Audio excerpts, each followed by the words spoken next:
Hello and welcome to, Renaissance in Parallel. My name is Jacqueline.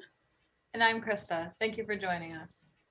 Today, we are going to talk about one of our resolutions, one of our shared resolutions, which is being more present. Um, we kind of want to talk about mindfulness and how the idea of it has kind of changed a little bit. And do you have anything to add to that? I think we'll extend it kind of to like mental or emotional, whatever, wellness. Um, Yeah. it's hard to not use like a word that has been co-opted Yeah, well, it's all as a kind of, fad. yeah.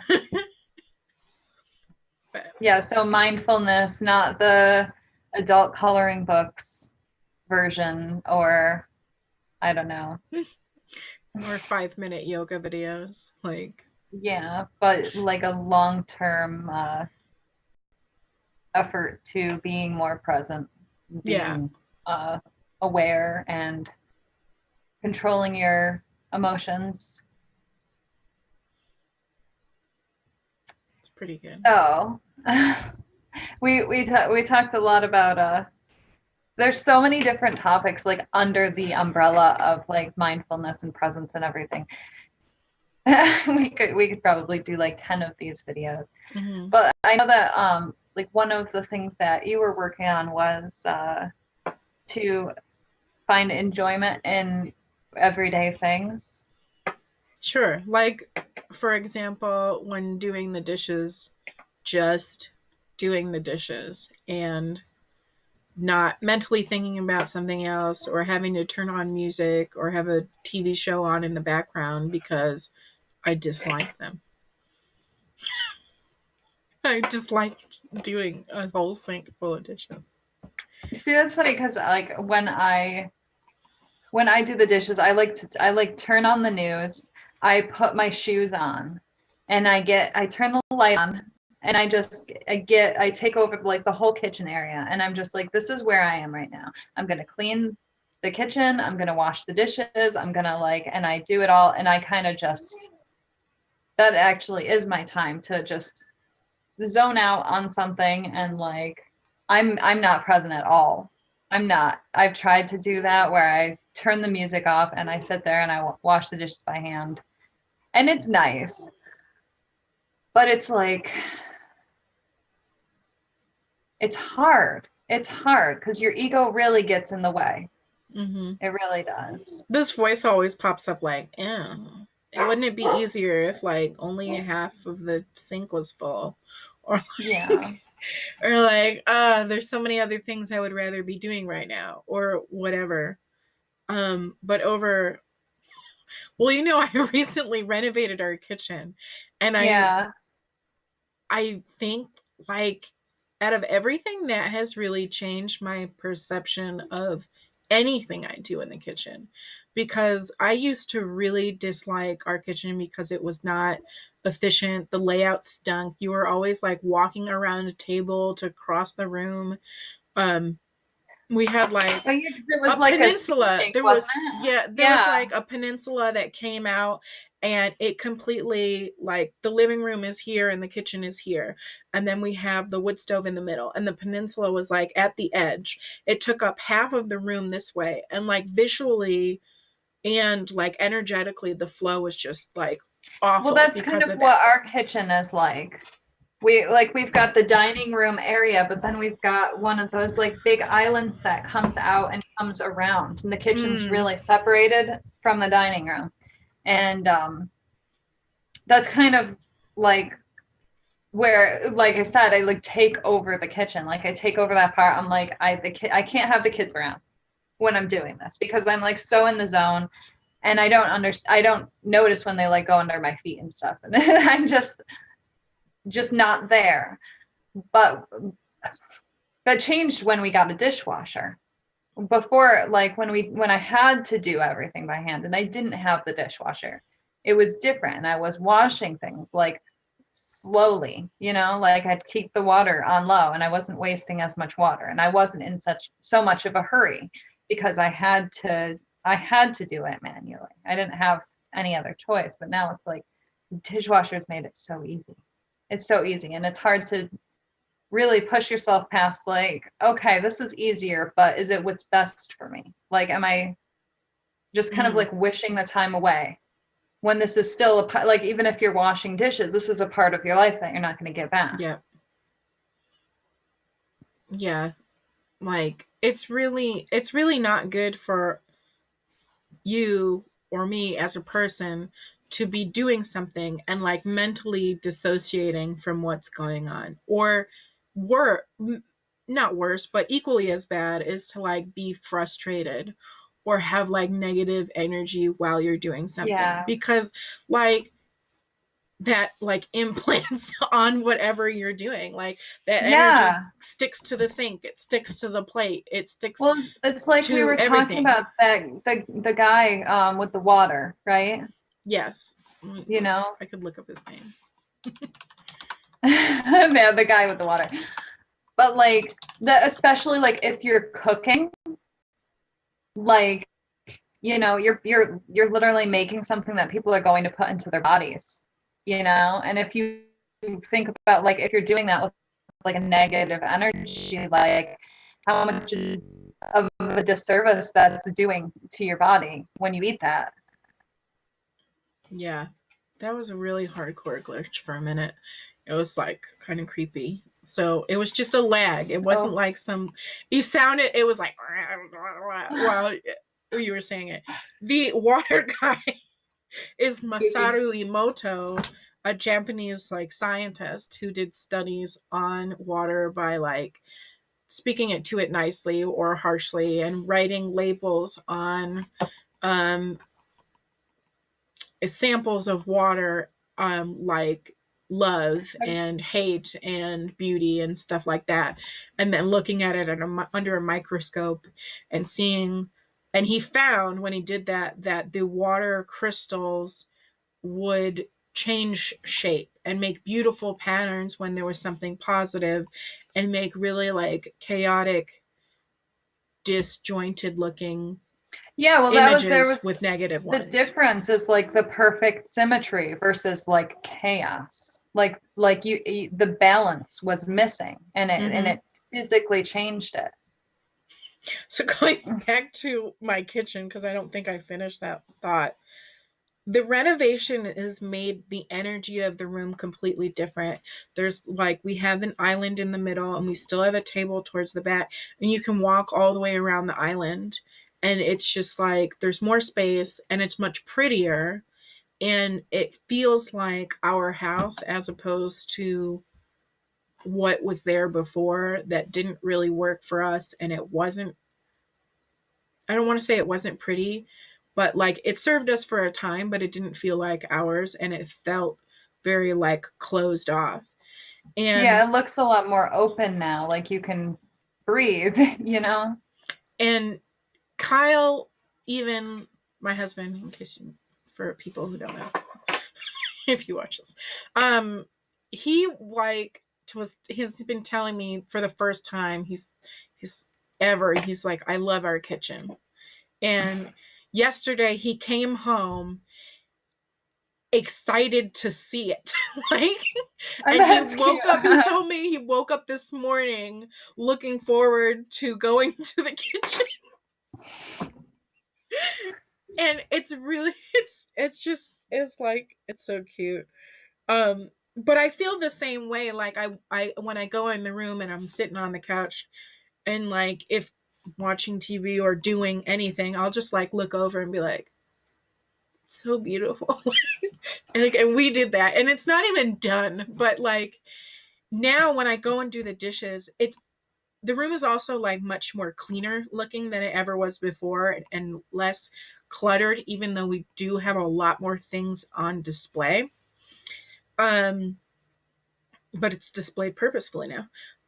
So when I go into the kitchen and I have a dish, there aren't like it used to be where both sides of the sink would end up full of dishes, and there'd be dishes on the counter because nobody wants to do them. But now there's Yeah. like so less dishes. Like if I have like my mug, I just like clean it and I put it on the drying rack and then that's it. Or or like I brought some glasses home, not glasses, jars, and they're in the sink and that's all that's in there. And it's only on one side and I'm going to clean it and I'm going to be happy doing it because it's a happy room now. Um, and when I do the dishes, I feel like the warm water on my hands, which is really nice, especially because it's winter and it's cold. Yeah, it's super cold. And in front of the sink, we have a window that looks into town. Like we're at the top, we're like high up on a hill, and there's like the town off in the distance, and then another hill on the other side, and it's like super scenic, especially at night because the town, like it's all black except for the lights, so it looks like the sky. And I always liked those things, and I would tell myself like, oh, you can like look out while you do the dishes and stuff like that when I was doing them. But it was a coping mechanism because I didn't like the dishes. But now it doesn't really bother me. That doesn't feel like mindfulness because like the I mean, you renovation is a have to cheat make code. an But intentional perspective change. So I think that yeah, it's like less about the renovation. I mean, I do the same thing when I like just feel like things are starting to feel stale in the house. I'll rearrange the yep, furniture and it'll yeah. just change my mood and it'll bring my mood up just to, I don't know. And it just stimulates your creativity a little bit and it gives you a little push. I like that. I don't know. I don't think that there's anything wrong with getting excited about like things being new and different because Mm-hmm. it changes the energy. And then you can take that and work on your perspective and For get in the positive habits like you are now, like taking it like one thing at a time and being in the moment. for me, I think having that mindfulness sort of intention setting, that I suppose resolution at the beginning of the year of doing this like inner work where I am more at peace and less in my head, so to speak. Um, I think that is what stirred me to do it in the first place because I haven't liked the kitchen since the moment we moved in here, but I didn't really do anything about it. Not like I didn't try to change it. I didn't try to make it a better space. I just kept kind of brooding over why I didn't like it. But when we started out kind of this new year and I was like, oh, I need to kind of work on the inner things that could be improved in myself. Naturally, I You can need think like a starting the point. outside kind of needed to reflect the inside, and now Yeah. it kind of does. Yeah, well, that's the thing. You need to make like the first step to have something to build off of, like when you're trying to make a change in your life, because it's hard to change. It is. And I know some people they love to change. They like constant change. I'm one of those people that doesn't like change at all. Really. Like I'm not big on it. So like it takes a little push, a little Mm-hmm. just something just to get started. So I definitely feel that. I enjoy change, but not just for the sake of it, which is kind of what you're talking about with some people. Um, yeah, I don't know where we're going with this. But Like,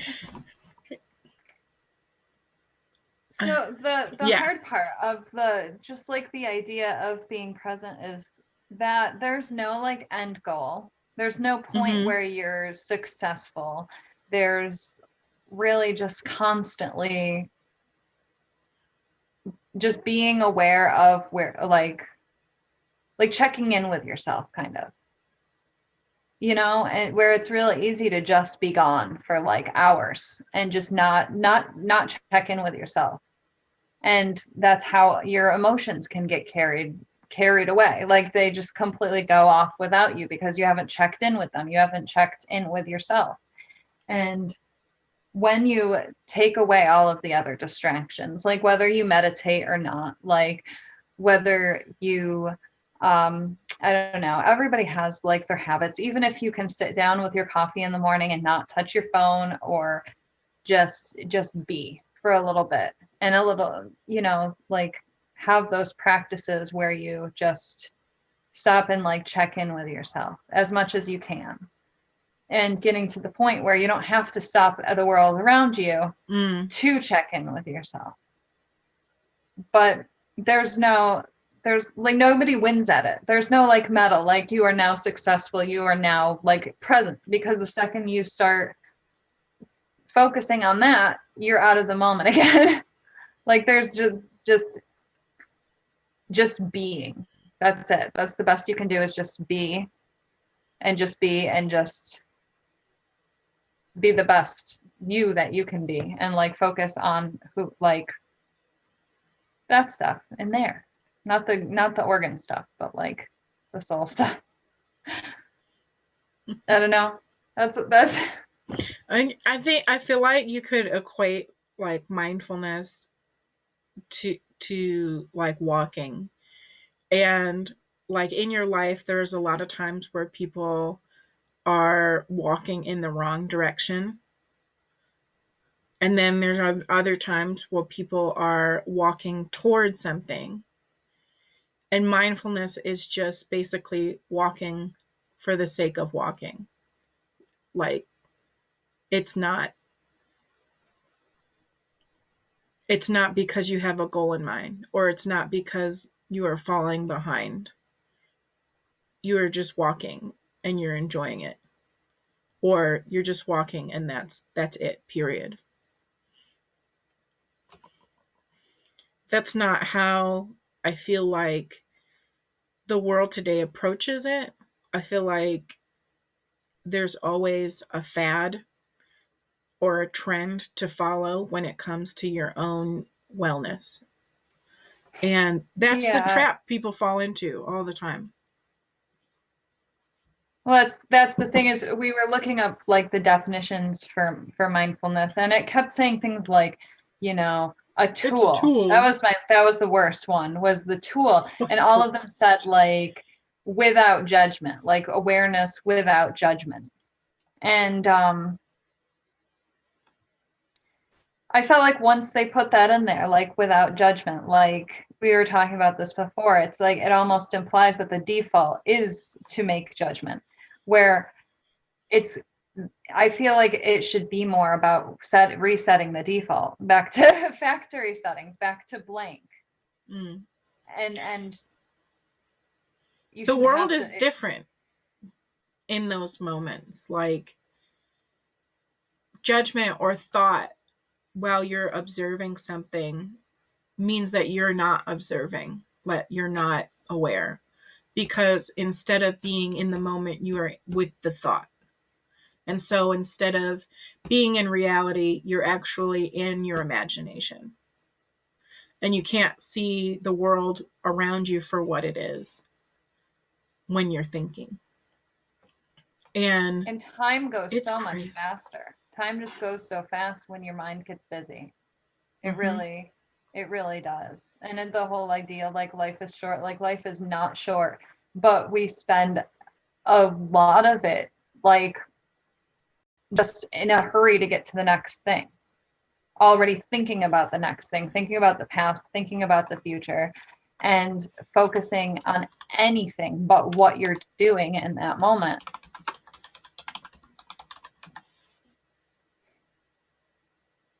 I don't know, man.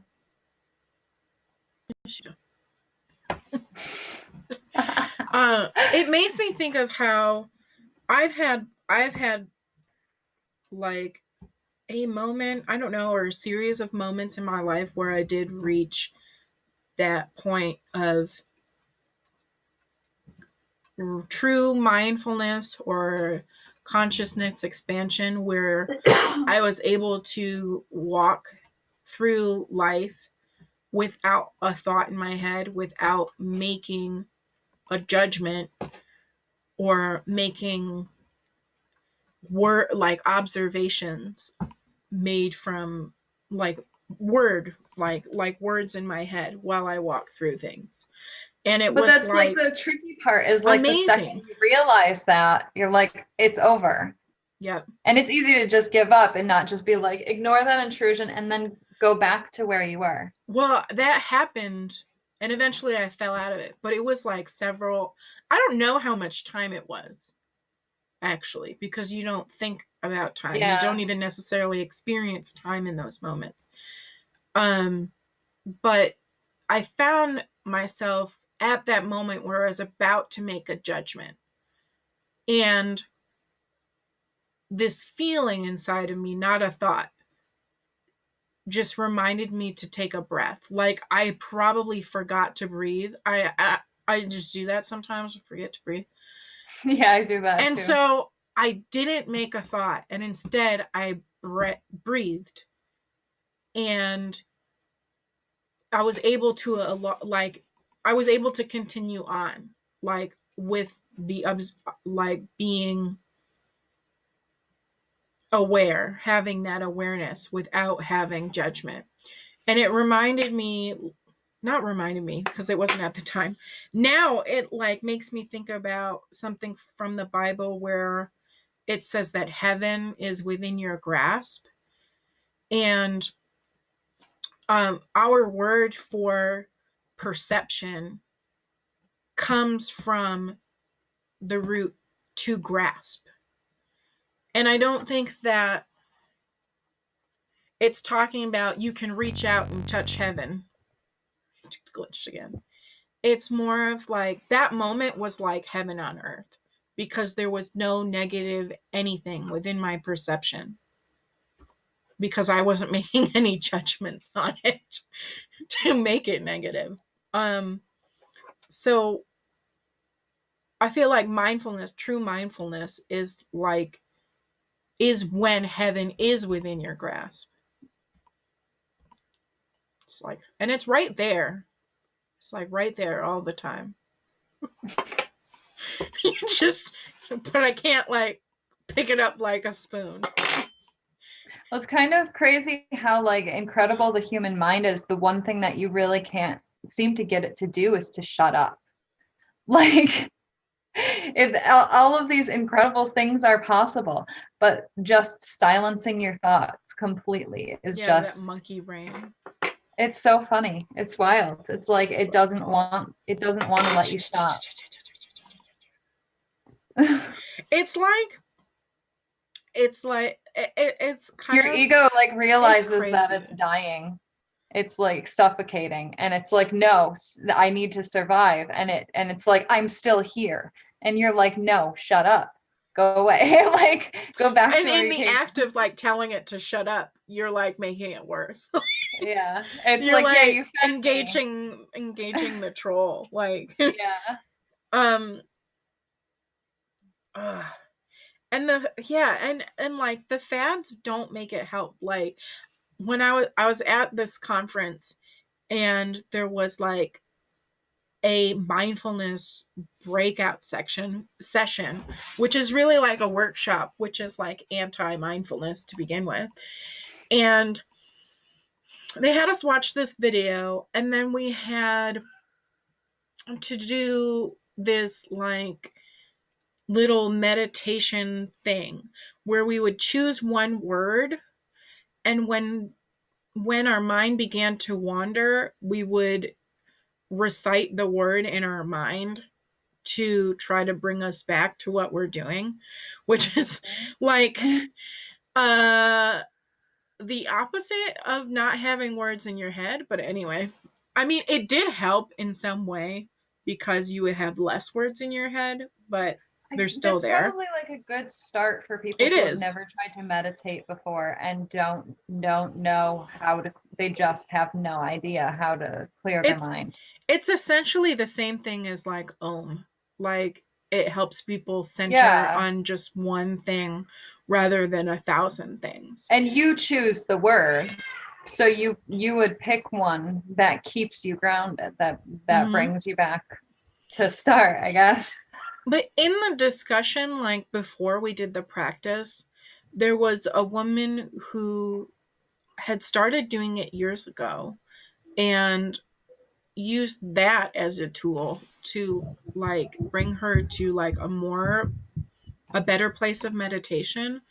And she mentioned that occasionally in her meditations she would hear God, like she was quiet enough to hear God. And the woman leading the workshop, like after she was finished talking, the woman was like, the goal here is not to hear God. You're not going to hear God. And I was like, I should leave right now.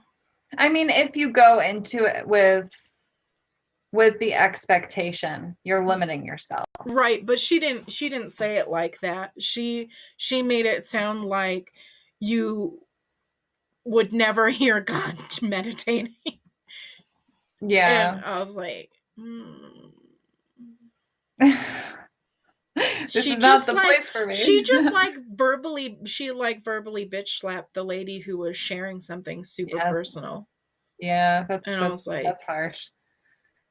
Dang. I fell asleep during it, BTW. Because they like turn the lights off and then like get comfortable, but not too comfortable that you'll fall asleep. And I was too like, late. It's really early in the morning and I slept like 4 hours overnight. And then like you're like I was like half asleep and I'm like, what was my word again? Are other people gonna find out I fell asleep?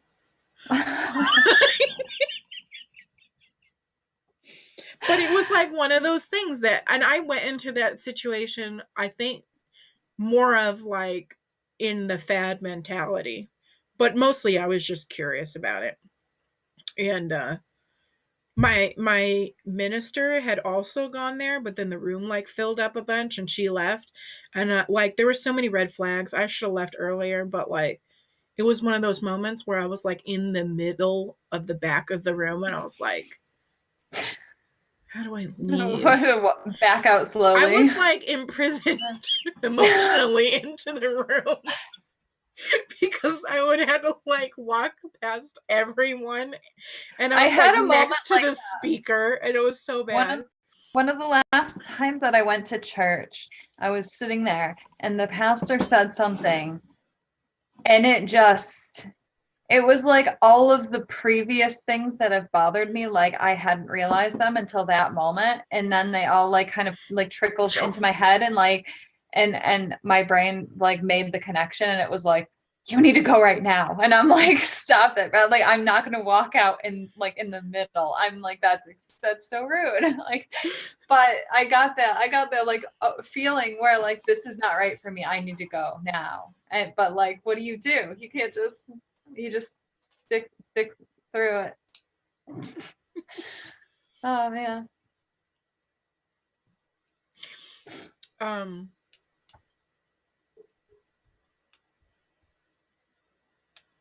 kind of want to talk about like self-care in mindfulness, like oh yeah, we talked part about that a little bit. We discuss these videos ahead of time. Just we do when we talk about the past pretty heavily. It too much. We don't save some of the really good stuff for this. That's Anyway. Yeah, we were talking about like the current idea of self-care being like really indulgent, like, and not necessarily actually taking care of yourself.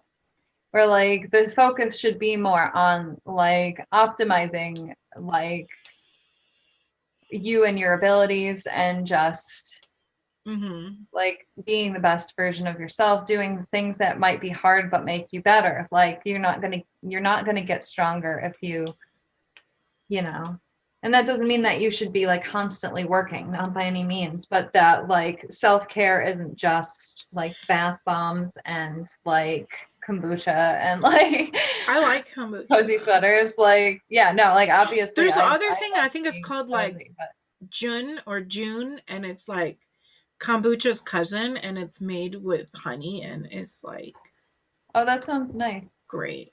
But anyway, I'm like, this is a fad, but I love it. Um, I agree. I feel like the whole self care movement, if you will, is essentially relieve your stress any way you want and not feel guilty about it. It's Yeah. not actually about caring for yourself and caring for your body. Like taking a bath when going for a walk would, like, instead of going for a walk when that would actually relieve your stress, like it's a band-aid on something that needs like surgery. And And it's like it that's is how they do okay it. to do things Yeah. that like make you happy and are kind of indulgent. Like there's nothing wrong with that. But like you need to remember that like actual self-care is sometimes making yourself do something that you really don't want to do.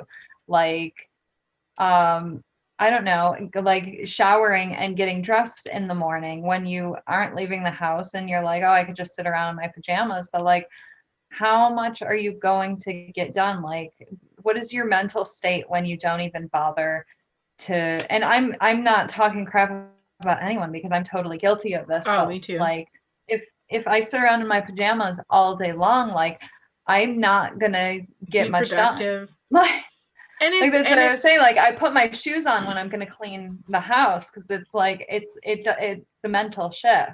mhm. It's I feel like the real self-care really goes along with mindfulness and being in that moment and not casting judge on those things that you don't like to do can totally change everything.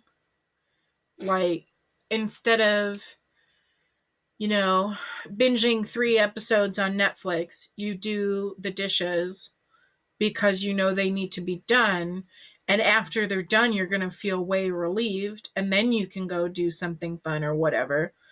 Yeah. um that's kind of like the way that the self-care movement is at this point, that it's all about self-gratification, which is not actually nourishing to your No, being.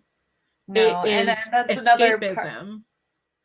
like the idea of checking in where you're like about you want to have lunch, you get hungry and you want to have lunch, and the first thought in your head is like to grab the easiest thing in the pantry because then you can go back to doing whatever you were doing before.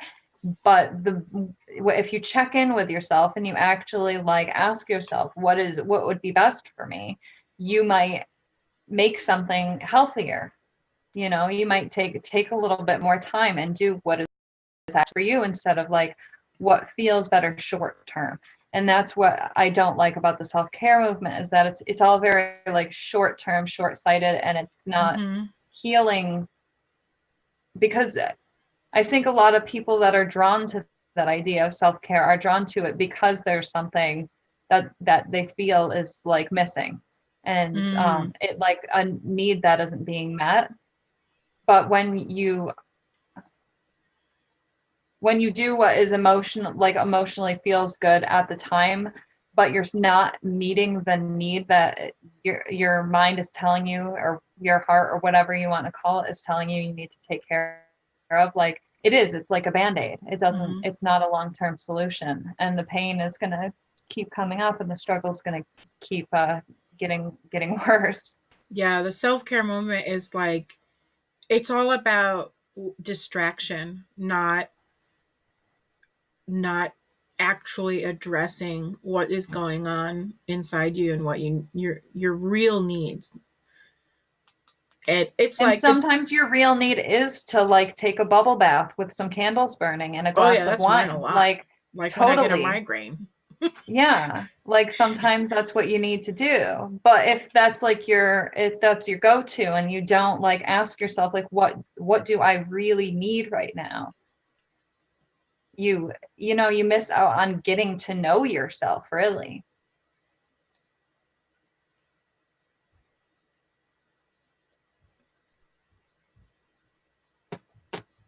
I liked your cooking example there. And it made me think about how I like cooking. Like when I'm doing it, I like it. But the Hey, bud. thought of it, I do not care for. Like, I'm like, oh, you cook dinner. Yeah, but Or, it's so weird. Because yeah, I love and cooking, but like that's the making myself get in disconnect. there and do it is so hard every time. And I feel like part of mindfulness is reminding yourself that you are a happy person and you do enjoy the things that you do. Yeah. But something within you, or maybe something outside of you that's made its way in, Yeah. is like lying to you and telling you that you don't like things, or you don't enjoy things, or you have negative Dude. feelings around something that you do actually enjoy when that stupid thing in your head shuts up. Yeah. He's eating my blanket. Like he's just chewing on my blanket right now, like a little weirdo. He's a Come goat. here. He's a kid. Yeah. Say hi. Oh my gosh, dude, where are your pants? Say hi. Hi, Daddy. Oh, That was cute. You want hey, he said mango? the J really well. Yeah, he got better at it.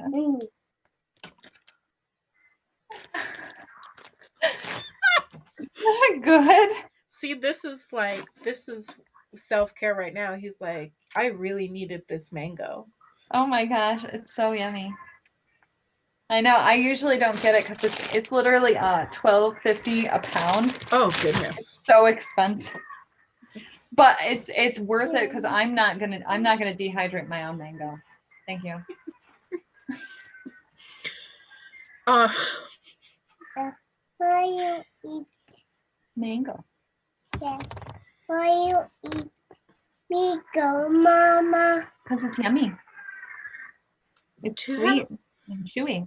Any other things that you wanted to talk about in this, Mama. or like I how I don't think you've touched on how your mindfulness, your resolve for it, or whatever has Oh yeah, that's true. gone on for you this month since starting at the beginning of the month. Oh my gosh, mango's so annoying.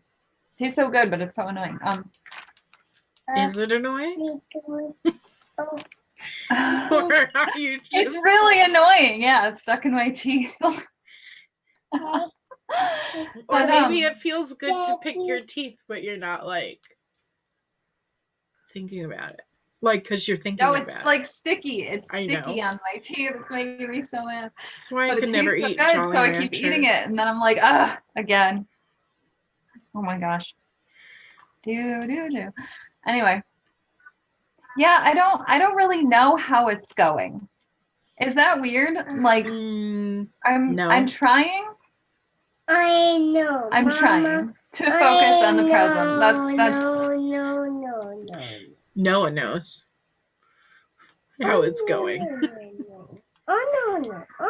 I have been getting angry less. That's good. Because I was like losing my temper, losing my cool. No. A lot more because I wasn't checking in with myself, and I feel like I've been doing that a little more. Yeah, myself. You're sitting on my cord. Yeah, I definitely have noticed that my patience has been whatever, like my rope, so to speak. You know how people say the end of their rope My rope Yeah. has like gotten longer and longer, or maybe my grip on Yeah. it is better, whatever. And a lot of times I'll find myself like turning something that would be annoying. Here, Mama. Lily, Yeah. Lily the dog. Taking Go. moments that would get on my nerves and turning them into just like a moment where I tried, or I do. It's not trying. Like I make a better connection with that source of annoyance. Because it shouldn't be annoying. Like it shouldn't be. Like part of mindfulness is that you could like stand in a room that has a million sounds and you could still find the quiet inside of yourself. Yeah, well, that's the thing is like the annoyance.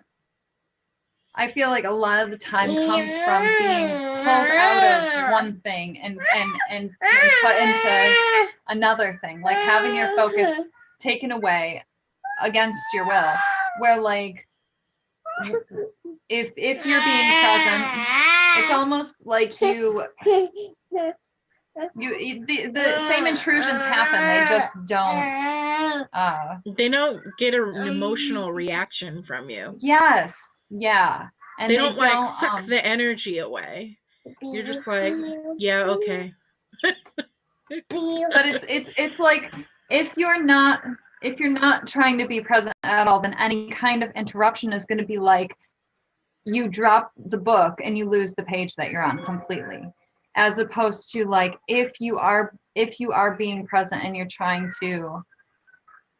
really trying to focus on that moment, then you don't lose your page when you get distracted or whatever. Like you haven't lost what you had, so you don't feel like something's been like taken away from you.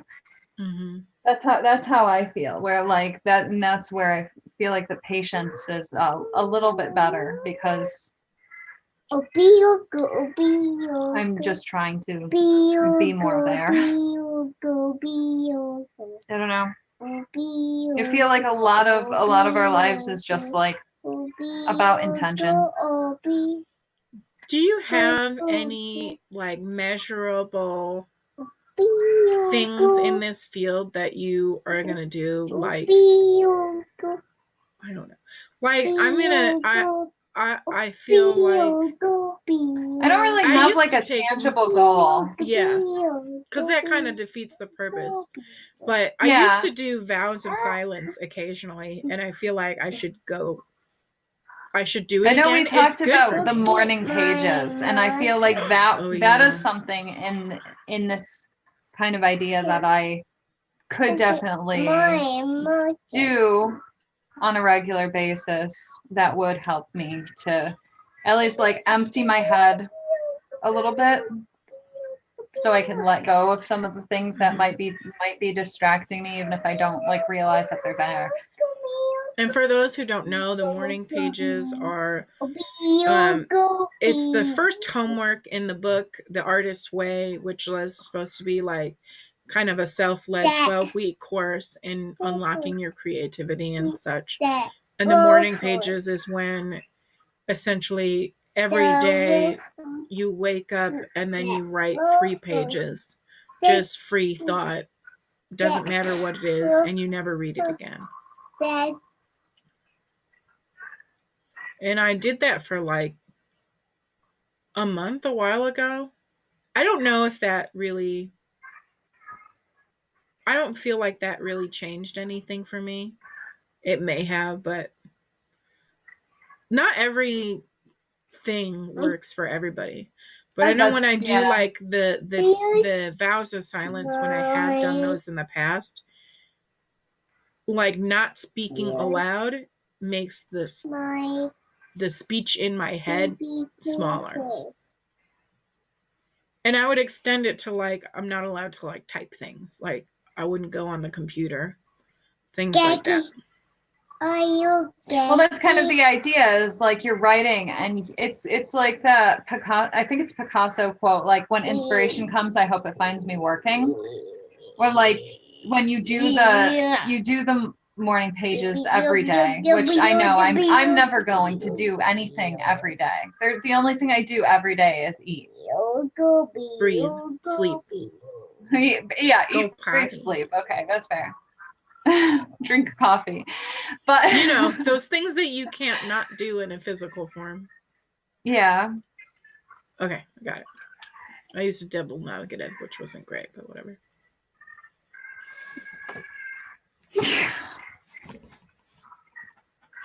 I lost my train of thought. Sorry. You're never going to do anything every day. Oh yes, the morning papers. That's okay. Yes, because like you were saying, like if you are speaking and you're writing and you're putting that out there, it kind of it stimulates your brain to make more of it. Mm-hmm. You know, it's like with anything else. Like if you're using it, then it creates more. So that whole idea of like writing the morning pages, like I'm not a writer. I wouldn't be writing that to get better at writing. I would be writing it just to spark that part of my brain that like to tell it it's time to be creative, like, you know, wake it up first thing in the morning so you get the most out of your brain for the day. But yeah, I wouldn't be able to do that every single day because I'm just not an everyday person. And I don't like putting that kind of pressure on myself because it makes me go running in the other direction and not be productive at all and like not want to do anything like crazy rebellious thing. I don't know. I think most people have that in some form or another, but to kind of wrap things up, I feel like to try to wrap things up, because I feel like we've got the gist of what we want to speak about.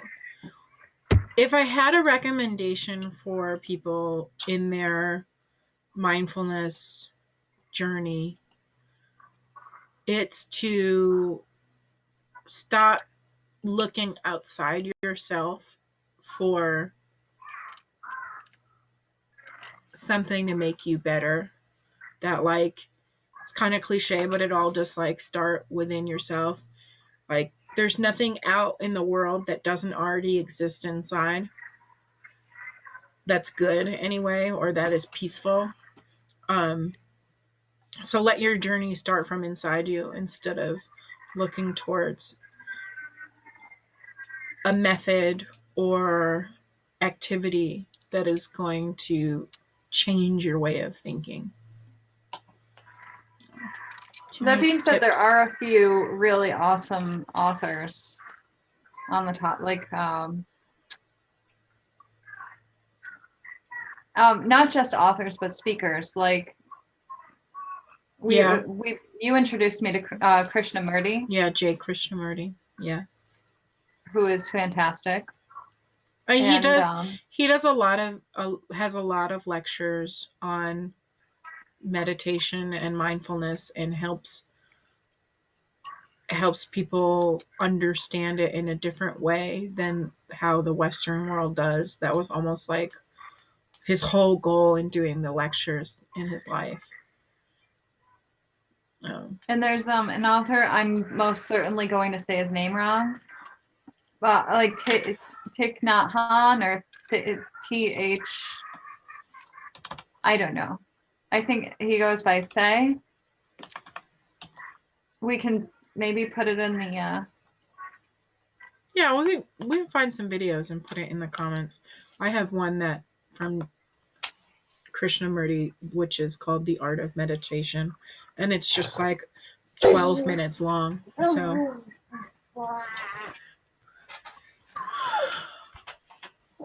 then you can find out the author's name that you're talking about. I don't know if I've heard of him.